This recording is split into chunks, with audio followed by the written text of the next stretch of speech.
120 দিন পর আল্লাহ তাআলা ওই মায়ের গর্ভে একজন ফেরেশতাকে আল্লাহ তাআলা পাঠিয়ে দেন। ফেরেশতা কি করে? এই যে মাংসের টুকরা, ওইটার মধ্যে আল্লাহ তাআলার নির্দেশে রূহ ফুঁকে দেয়। কি ফুঁকে দেয়? রূহ। এখন মরা মাংসের টুকরাটা প্রাণ ফিরে পায়, জান পায়, জান। এখন কি হলো? এই মরা মাংসের টুকরাটা প্রাণ পাওয়ার পরে মা অনুভব করতে পারে যে আমার পেটের বাচ্চাটা নড়াচড়া করতেছে। অথচ ওই সময় পর্যন্ত মায়ের পেটের ভিতরে তার হাত হয় নাই, পা হয় নাই, চোখ হয় নাই, কান হয় নাই, কিছুই হয় নাই, শুধু একটা মরা মাংসের টুকরা হয়েছে। সর্বপ্রথম মানুষের হার্ট তৈরি হয়। কি তৈরি হয়? আর একটা মানুষের হার্ট যতক্ষণ সচল থাকে ততক্ষণ তাকে জীবিত বলে সাব্যস্ত করা হয়। একটা লোক দুর্ঘটনায় পড়েছে, গোটা দেহ তার নিথর, কিন্তু ডাক্তার পরীক্ষা করে দেখলেন এখনো তার হার্টবিট আছে। ডাক্তার হার্টবিট যতক্ষণ থাকবে ততক্ষণ তাকে মৃত বলে সাব্যস্ত করবেন না। গোটা দেহ সুস্থ থাক, হার্টবিট বন্ধ হয়ে গেল তো এটা মরা।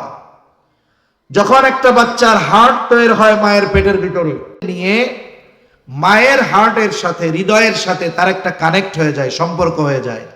তার মানে মার চিন্তা ভাবনা, অনুভূতি, এগুলোর সব প্রভাব গর্ভের ওই বাচ্চার উপরে পড়তে থাকে। সুবহানাল্লাহ। তাহলে চিন্তা করেন, আমলের কথা পরে রাখলাম, মায়ের গর্ভে সন্তান আসার পরে ওই মায়ের চিন্তাধারার মধ্যেও পরিবর্তন আনতে হবে। তার চিন্তাধারা যদি নেগেটিভ থাকে তাহলে এই নেগেটিভ চিন্তাধারার প্রভাব তার বাচ্চার মধ্যে পড়বে। যদি তার চিন্তাধারা পজিটিভ থাকে, ভালো থাকে, তাহলে এই চিন্তার প্রভাব তার বাচ্চার মধ্যে পড়বে। এরপরে আল্লাহ তাআলা আস্তে আস্তে আমাদের এই গঠন, যাতে সন্তানগুলো তার মা বাবার হক আদায় করে। পিতামাতার হকের ব্যাপারে একটু ওয়াজ করেন। লোকটা তো মোটামুটি ডিটেলস আমাকে ওনার অবস্থা বলছে, কয়েক জায়গায় এরকম বলছে আমাকে। তা আমার তখন ওনারে বলতে মন চাইছিল যে আপনি এত কিছু করছেন, কিন্তু সন্তানকে কি কোনোদিন মুসলমান বানানোর জন্য চেষ্টা করছিলেন? এত উচ্চ শিক্ষায় শিক্ষিত করেছেন, আপনি তাকে একটু কি কোরআন শিখিয়েছিলেন?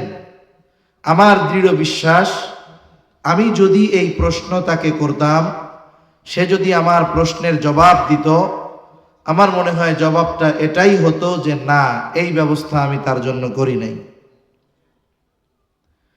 আমাদের সমাজে আমরা অনেক মানুষ মনে করি যে পিতামাতা মনে হয় শুধুমাত্র সন্তানের কাছে হক পাবে। আসলে বাস্তবতা এর ব্যতিক্রম। আপনি একটা ব্যবসায় লাভ কখন পাবেন?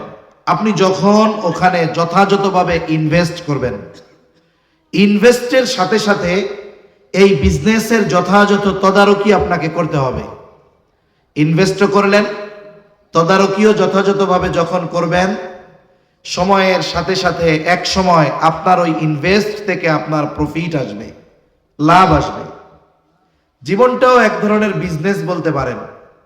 আপনি আপনার সন্তানের জন্য যা করবেন, একটা সময় সন্তানের থেকে ওটাই আপনার জন্য আসবে। আর আমরা মনে করি যে পিতামাতা শুধুমাত্র সন্তানের কাছে হক প্রাপ্য। না না, বাস্তবতা হলো সন্তানও তো পিতামাতার কাছে হক পায়। সন্তান তার কাছে মা বাবা হক পাবে কখন? একটা 6 বছরের বাচ্চা, 8 বছরের বাচ্চা, আপনি যদি ওই বাচ্চাটাকে বলেন যে আগামীকাল থেকে আমি তোমার বাপ, আগামীকাল থেকে তুমি রিক্সা চালায়া আমাকে উপার্জন করে খাওয়াবা। 8 বছরের এই নাবালক বাচ্চাকে আপনি যদি হকের কথা বলে রিক্সা নিয়ে রাস্তায় নামিয়ে দেন, বলে এতে তার কাছ থেকে হক আদায় করা হবে না, বরং তার উপরে জুলুম করা হবে। ঠিক কিনা বলে? তাহলে কথা হলো, পিতামাতা সন্তানের কাছে, ছেলের কাছে হক প্রাপ্য হয় তখন, বলে সন্তান বালেগ হয় যখন। একটা সন্তান প্রাপ্তবয়স্ক হওয়ার আগে, বালেগ হওয়ার আগে আপনি তার উপরে কোনো কিছু চাপিয়ে দিতে পারবেন না। তার মানে তার কাছ থেকে হক পাওয়ার জন্য আপনার দীর্ঘ একটা সময় অপেক্ষা করা লাগবে। কিন্তু একটা সন্তান তার পিতার কাছে হক পায় কখন? একটি প্রসিদ্ধ ঘটনা আছে যে এক লোক খলিফাতুল মুসলিমিন হযরত ওমর রাদিয়াল্লাহু তাআলা আনহুর কাছে গিয়ে তার সন্তানের ব্যাপারে অভিযোগ দিয়েছে যে খলিফাতুল মুসলিমিন, আমার সন্তান আমার হক আদায় করে না। হযরত ওমর রাদিয়াল্লাহু তাআলা আনহু তাকে ধরছে, কি ব্যাপার, তুমি তোমার পিতার হক আদায় করো না কেন? ছেলেটা প্রশ্নের জবাব দেওয়ার আগে খলিফাতুল মুসলিমিনকে বলতেছে, খলিফাতুল মুসলিমিন, এ কথা বলার আগে আপনার কাছে আমার একটা জিনিস জানার আছে। জিনিসটা হলো, হক কি শুধু পিতামাতাই সন্তানের কাছে পায়? পিতাই শুধু সন্তানের কাছে কি হক প্রাপ্য? সন্তান কি পিতার কাছে কোনো হক পায় না? ছেলেটা প্রশ্ন করেছে খলিফাতুল মুসলিমিন হযরত ওমর রাদিয়াল্লাহু তাআলা আনহুকে। হযরত ওমর রাদিয়াল্লাহু তাআলা আনহু মৌলিক কয়েকটা হকের কথা বলছেন। এর মধ্যে প্রথম যেটা তিনি বলেছেন যে প্রত্যেকটা সন্তানের তার পিতার কাছে হক একটা দিনদার মা। একটা সন্তানের তার পিতার কাছে প্রথম হক কি? একটা দিনদার মা। ভাই আওয়াজটা ছেড়ে দেন, ঢ্যাপ ঢ্যাপ না করে রিভার্ব দিয়ে দেন, তাহলে সুন্দর হবে। আওয়াজ সুন্দর হচ্ছে মাশাআল্লাহ। তাহলে প্রত্যেকটা সন্তানের তার পিতার কাছে প্রথম হক একটা দিনদার মা। জোরে বলেন কি? দিনদার মা। তার মানে যারা বিবাহ করছে তো করে ফেলছে, কিন্তু যারা বিবাহ করে নাই, বিবাহ হবে কি হবে না আল্লাহ জানে। বিবাহ হলে সন্তান হবে কি হবে না আল্লাহ তাআলা জানে, সেটা তো পরের ব্যাপার। কিন্তু যে বিবাহ করে নাই, তাহলে তাকে বিবাহ করার সময় অবশ্যই মেয়ের দিনদারিত্বকে প্রাধান্য দিতে হবে, ঠিক কিনা বলেন? যারা দেয় নাই, হাদিসের মধ্যে আসছে 4টি জিনিস দেখে বিবাহ করা হয়। কয়টা জিনিস? 1 নাম্বার তার সৌন্দর্য, বংশ, মাল। 4 নম্বর নবীজি বলেন দিন। তবে দিনের ব্যাপারে স্পেসিফিক ভাবে নবীজি বলেন ফাযফার বিযাতি দ্বীন, তোমরা দিনকে প্রাধান্য দাও। একজনের মধ্যে বাকি 3টা আছে, সৌন্দর্য আছে, সম্পদ আছে, বংশ আছে, দিন নাই, বাদ দিয়ে দাও, ওর দ্বারের কাছে যাওয়া যাবে না। কিন্তু তার মধ্যে পরিপূর্ণ দিন আছে, কিন্তু অনেক উচ্চবংশীয় নয়, অনেক সুন্দরীও নয়, আবার অনেক টাকা পয়সাও নাই, কিন্তু বিয়া হয়ে গেছে। একটু সবর যদি করা যায় তাহলে কি হতে পারে? বলে আল্লাহ তাআলা হয়তো ওই দিনদার কালো গরিব মেয়েটার গর্ভে আল্লাহ এমন সন্তান দান করবে যেই সন্তান পিতামাতার চক্ষু শীতলকরণের কারণ হবে, ঠিক কিনা বলেন?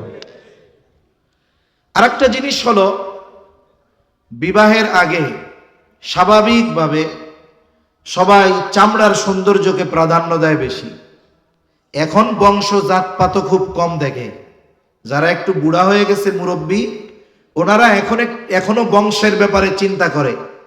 কিন্তু এখনকার তরুণ প্রজন্মের যারা, এরা সবচাইতে প্রাধান্য দেয় বেশি চেহারার, মানে চেহারার সৌন্দর্য। এরপরে মাল সম্পদ থাকলে আর একটু ভালো।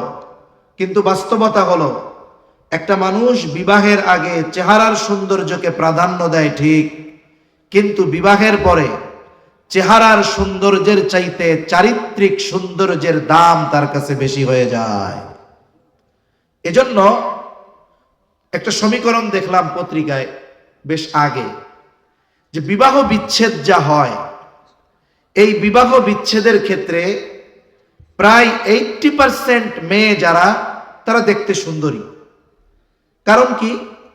সে তার চেহারার সৌন্দর্যকে অগ্রাধিকার দেয় বেশি। চারিত্রিক সৌন্দর্য তার মধ্যে না থাকার কারণে স্বামীর সাথে সে সংসার করতে পারে না।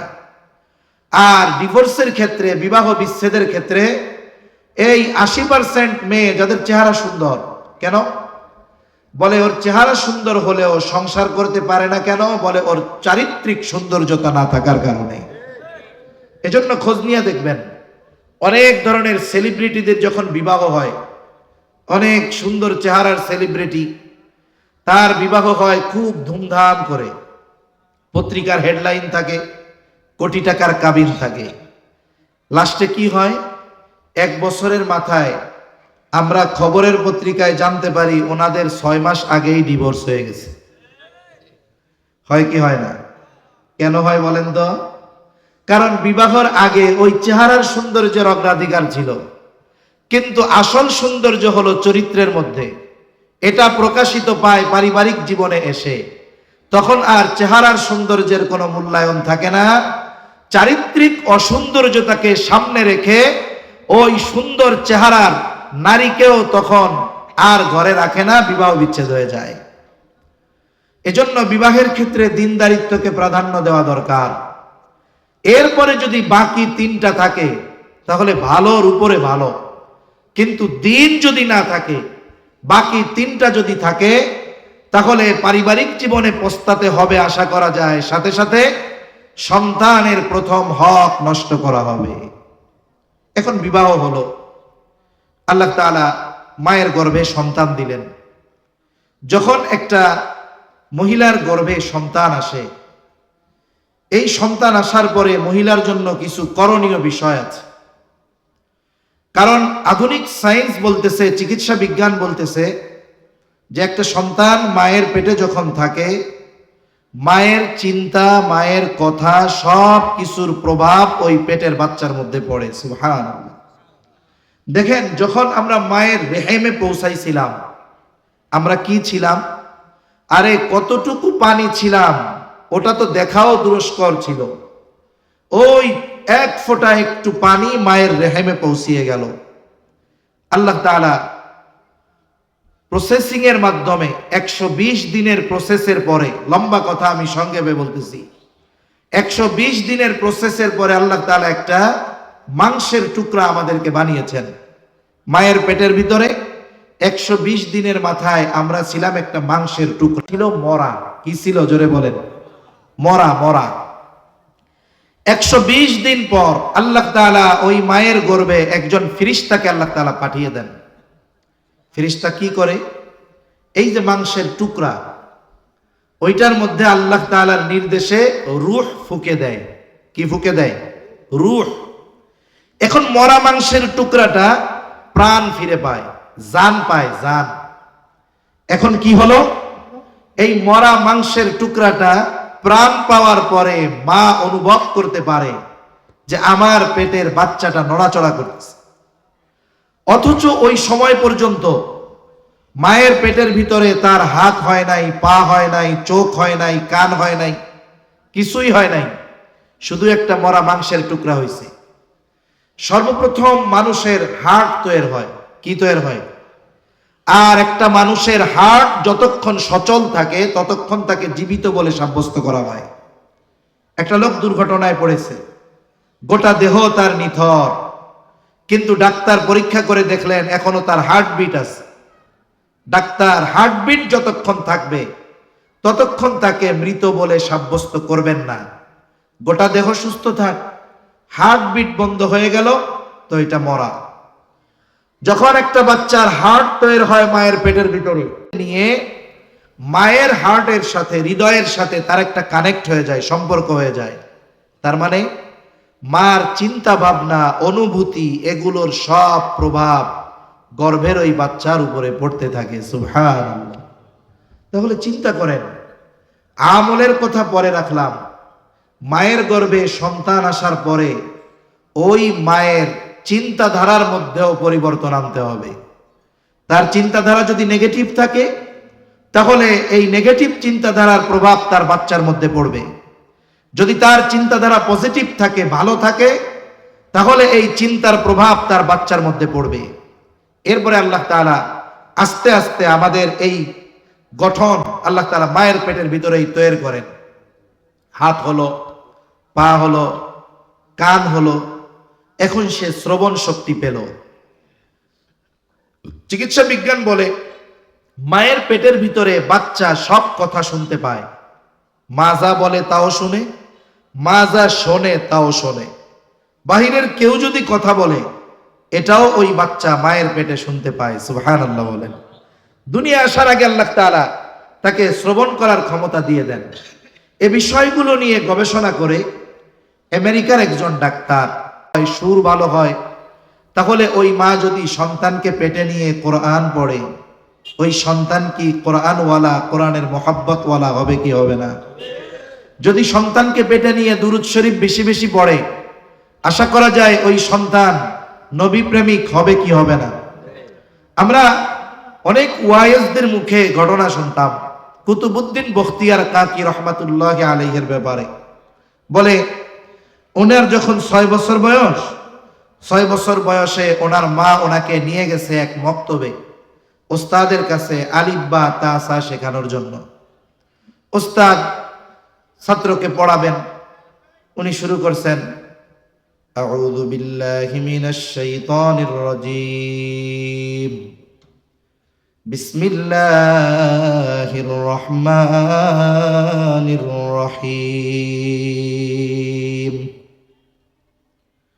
কুতুবউদ্দিন বখতিয়ার কাকি রহমাতুল্লাহি আলাইহি পড়েন আউযু বিল্লাহি মিনাশ শাইতানির রাজীম, বিসমিল্লাহির রহমানির রহিম।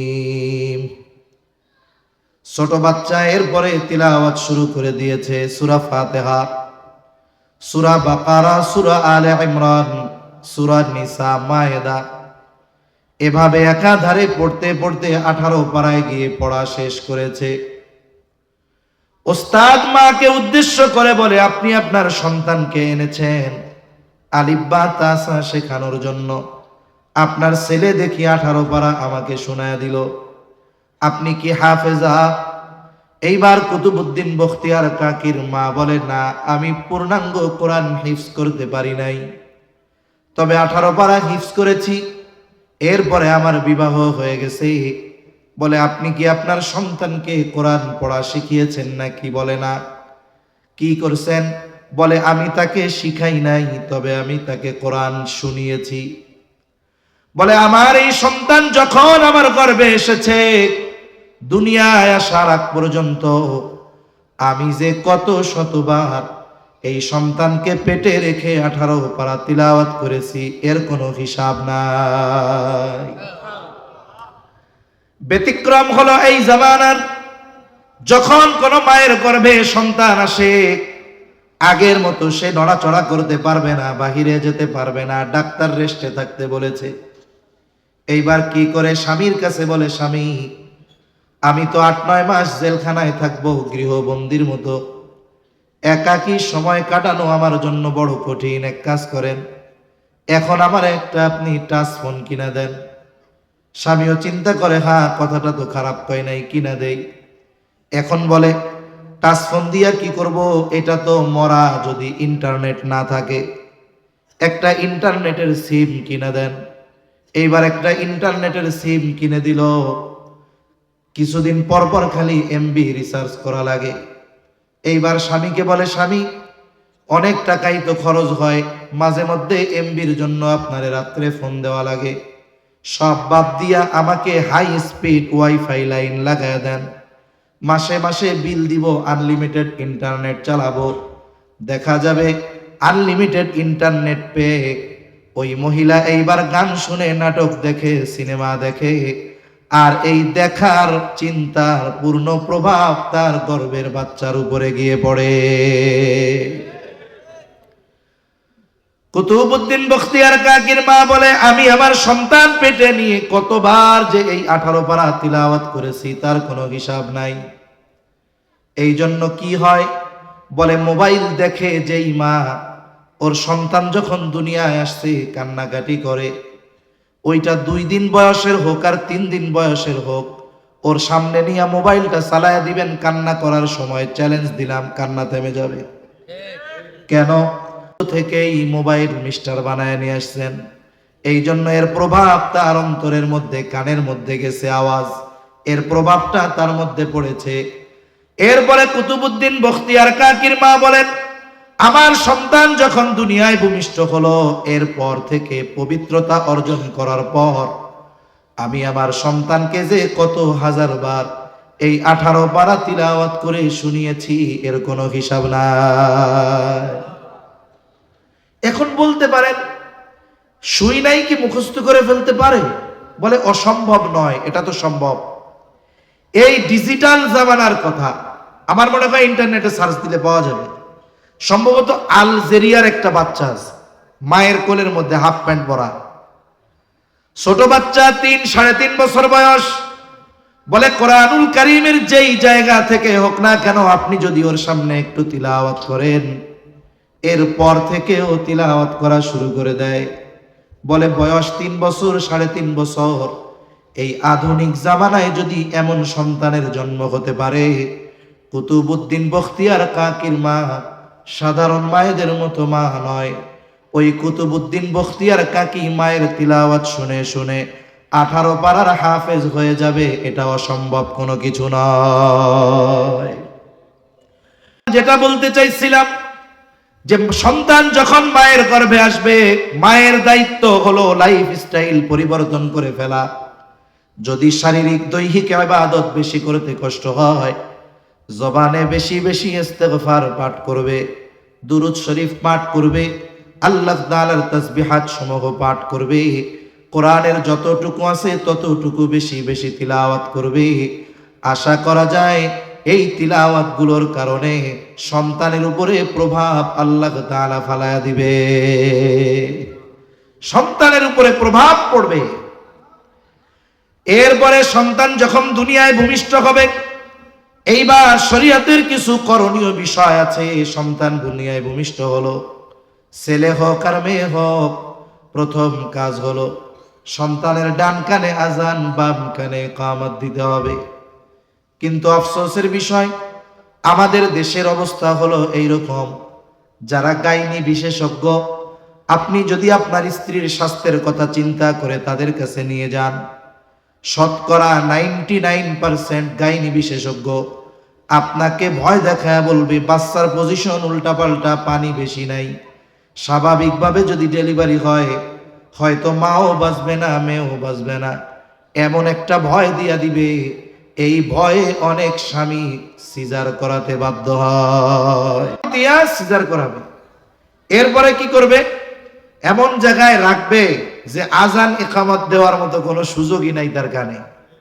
বলে ধরেন না জার্ম অ্যাটাক করতে পারে, তাকে কাছেই যাওয়া যাবে না। অথচ আমি মাঝে মধ্যে 2-1 জায়গায় গল্পটা শোনাই। আমার এক বন্ধু আছে, মহব্বতের মানুষ, আমেরিকা থাকে, আমেরিকা মিশিগান।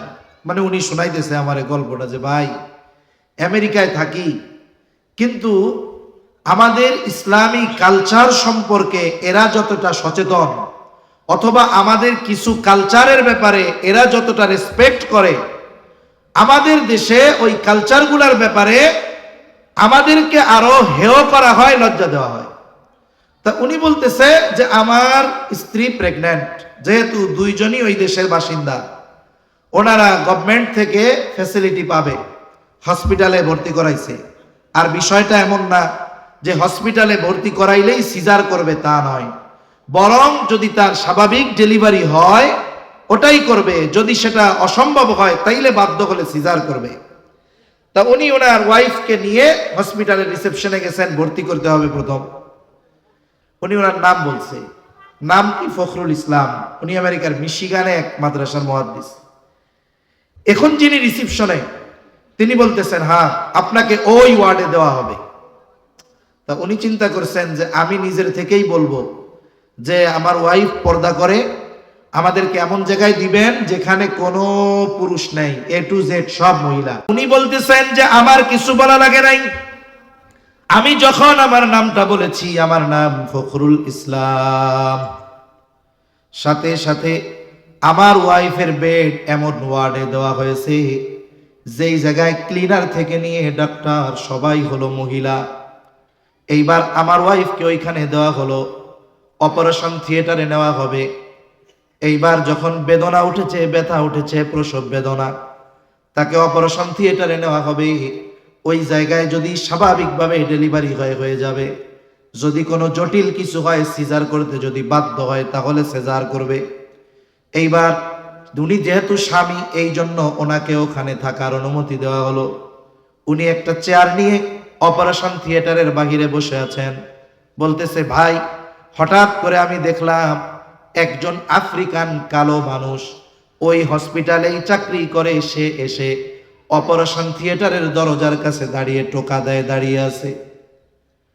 উনি বলতেছে, আমি চিন্তা করলাম কি ব্যাপার, এখানে তো কোনো পুরুষ নাই, আমি শুধু স্বামী, সেই জন্য আমার থাকার অনুমতি। এই বেটা আবার কে? বলে, আমার একটু সন্দেহ হইল, আমি তাকে গিয়ে ধরলাম, কি ব্যাপার, তুমি এখানে কি চাও? বলে, আমাকে এখান থেকে ফোন দিয়ে আসতে বলা হয়েছে। বলে, কেন? বলে, আমাকে রিসিপশন থেকে জানিয়েছে যে এইখানে একজন মুসলিমের সন্তান ভূমিষ্ঠ হয়েছে। এই হসপিটালে যত মুসলমান সন্তান জন্ম নেয়, সব মুসলমান সন্তানদের কানে আজান এবং ইকামত দেওয়ার দায়িত্ব কর্তৃপক্ষ আমাকে দিয়েছে। এটা কোন দেশের? আফগানিস্তানের গল্প? আমেরিকার। একটা জিনিস চিন্তা করেন, উনি বলতেছে আমার কাছে যে ভাই চিন্তা করেন যে আমার ধর্মে একটা বাচ্চা ভূমিষ্ঠ হওয়ার পরে কি কি করণীয় আছে, এইটা ওদের জানা, আমার বলা লাগে নাই। ওরা নিজেরাই ব্যবস্থাপনা করে রেখেছে যে সন্তান জন্ম নিবে মুসলমানদের, আজান ইকামত দেওয়া লাগে। এই দায়িত্বের জন্য এই ছেলেটাকে নিযুক্ত করে দিছে যে যত মুসলমানের সন্তান হবে আজান ইকামত দেওয়ার দায়িত্ব তোমার, হসপিটাল কর্তৃপক্ষ। কিন্তু আমাদের দেশে কি হয়, মনে করেন বাচ্চা হইছে নানির বাড়ি অথবা হসপিটালে, রাত 2টা-2:30টার সময় বাচ্চা হইছে, বাচ্চার বাপ আছে মনে করেন সৌদি আরব। এখন যখন ছেলে হইছে সবাই খুশি না? বাচ্চা হইছে, ছেলে হোক আর মেয়ে হোক, খুশির ঠেলায় বাচ্চার নানি ফোন দিছে বাচ্চার বাপরে রাত 2টার সময়, শুনছনি বাজান কি হইছে? কয়, তোমার তো একটা ছেলে হইছে। রাত বাজে কয়টা? 2টা। বাপ তো খুশি। রাত 2টার সময় ফোন দিয়েছে মসজিদের মধ্যে মুয়াজ্জিনের কাছে। কোন তো বাংলাদেশে রাত 2টা-3টার সময় ইমাম মুয়াজ্জিনরে ফোন দাওয়াত খাইতে দেয় না। 2 কারণে দেয়। কয় কারণে? এক কারণ হইল কেউ মরলে দাওয়াত দেয়, ফোন দেয় যে তাড়াতাড়ি ঘরের থেকে বাইর করেন, আমাকে ঘুমাইতেছে না। ঠিক কিনা বলেন? দ্বিতীয় কারণ কি? ধরা পড়ছে বিয়েটা পড়াইতে হইবে, হুজুর পড়াই দিয়া যান। বিশেষ করে এই 2 কারণে মধ্যরাতে ইমাম মুয়াজ্জিনরে ফোন দেয়। মুয়াজ্জিনের কাছে যখন ফোন দিছে, মুয়াজ্জিন ফোন ধইরাই বলে, ভাই মরছে কে? ধরু মিয়া, কেউ মরে নাই, আমার একটা পোলা হইছে। তা কি করতাম? মাইকে একটু আজান দিয়ে দেন। এখন যদি ও মাইকে আজান দেয়, ওর পিটানির অভাব হবে নাকি? অজ্ঞতা কত বেশি! বাচ্চা হলো কোথায়, খবর দেয় কোথায়, আজান দিতে বলে কোথায়। অনেক জায়গায় আমিও দেখছি বাচ্চা হইছে এক জায়গায়, বাহিরে জোরে জোরে আজান দেয় না, বলে ছেলে হোক আর মেয়ে হোক তার ডান কানে আজান, বাম কানে ইকামত, আস্তে আস্তে শব্দগুলো তার কর্ণকুহরে পৌঁছিয়ে দিতে হবে। ওইখানে কোনো পুরুষ নাই, মেয়েরাই প্রয়োজনে এই শব্দগুলো তার ডান এবং বাম কানে উচ্চারণ করবে। বলে জন্ম হওয়ার সাথে সাথে ডান কানে আজান আর বাম কানে ইকামত কেন দিবে? বুজুর্গানে দিন কয়েকটা কথা বলেন। এর 1 নম্বর বিষয়, বলে ও যখন দুনিয়ার জগতে আসার আগে ছিল আলমে বতন, মায়ের পেটের মধ্যে এক জগতে। ওই জগতে এই রকম অবস্থার মধ্যে সে ছিল না। সে নতুন এক জগতে যখন পদার্পণ করলো, এই জগতে আসার পর দুনিয়ার কোনো আওয়াজ তার কানে যাওয়ার আগে আল্লাহ তাআলার বড়ত্বের আওয়াজ তার কানে পৌঁছিয়ে দিতে হবে। দুনিয়ার কোনো আওয়াজ তার কানে যাওয়ার আগেই তার ডান কানে আজান, বাম কানে ইকামত দিয়ে দিবা। এর মধ্যে আরেকটা জিনিস খুবই শিক্ষণীয় বিষয় আছে। এই যে জানাজার নামাজের প্রদর্শনী আমরা দেখলাম, একদিন আমাকে আপনাকেও এইরকম খাটে শোয়া দেওয়া হবে। জানাজার নামাজে আজানও নাই, ইকামতও নাই। ওইখানে নামাজ ইমাম সাহেব দাঁড়ায়া একবারে তাকবীর বলে শুরু করে দেয়। বলে, দেখেন জানাজার নামাজে আজান ইকামত নাই কেন? বলে, এটা তো হয়ে গেছে। কোন সময়? বলে, দুনিয়ায় যখন ভূমিষ্ঠ হলাম, ডান কানে আজান আর বাম কানে ইকামত দেওয়া হয়ে গেছে। বুজুর্গানে দিন বলেন আরো একটা বিষয় এখানে আছে, এটা জীবনের জন্য বড় একটা শিক্ষা। আমরা দুনিয়ার হায়াতটাকে অনেক লম্বা মনে করি, 60-70 বছর হায়াত অনেক লম্বা মনে করি। আপনাদের মসজিদে যখন মাগরিবের সময় হয়, আজান দেওয়া হয়, মনে করেন 5 মিনিট পরে জামাতের জন্য যখন দাঁড়ায়, মুয়াজ্জিন সাহেব যখন ইকামত দেন, ইকামত যখন শেষ হয়ে যায়, বলেন তো ইকামত শেষ হওয়ার কয় মিনিট পরে ইমাম তাকবীরে তাহরিমা মিনিট পর সাথে সাথে দেয়? বলে সর্বসাকুল্য হয়তো 1 সেকেন্ড বিলম্ব হতে পারে। বলে ইকামতের পরে তাকবীরে তাহরিমা, এই দুইটা জিনিসের মধ্যে সময় যতটুক, বলে দুনিয়ার হায়াতটাকেও ততটুক মনে করো, কারণ তোমার আজানও হয়ে গেছে, ইকামত হয়ে গেছে, শুধু নামাজটা শুরু হতে বাকি। বলে ইকামত শেষ, তাকবীরে তাহরিমা, এর মধ্যে যতটুকু সময় তুমি দুনিয়ার হায়াতটাকে ওই রকম মনে করো। তুমি মনে করো যে আমার তো আজান ইকামত হয়ে গেছে, নামাজ হইতে বাকি। এই চিন্তা যদি রাখো, দেখা যাবে যে এই দুনিয়ার হায়াত অতি সামান্য মনে হবে। তাহলে সন্তানের অন্যতম করণীয় বিষয় হলো আজান ইকামত। ডান কানে আজান, বাম কানে ইকামত। এরপরে দেখেন, আধুনিক কিছু বিষয়ের কারণে অনেক কিছু আমরা জানতে পারি।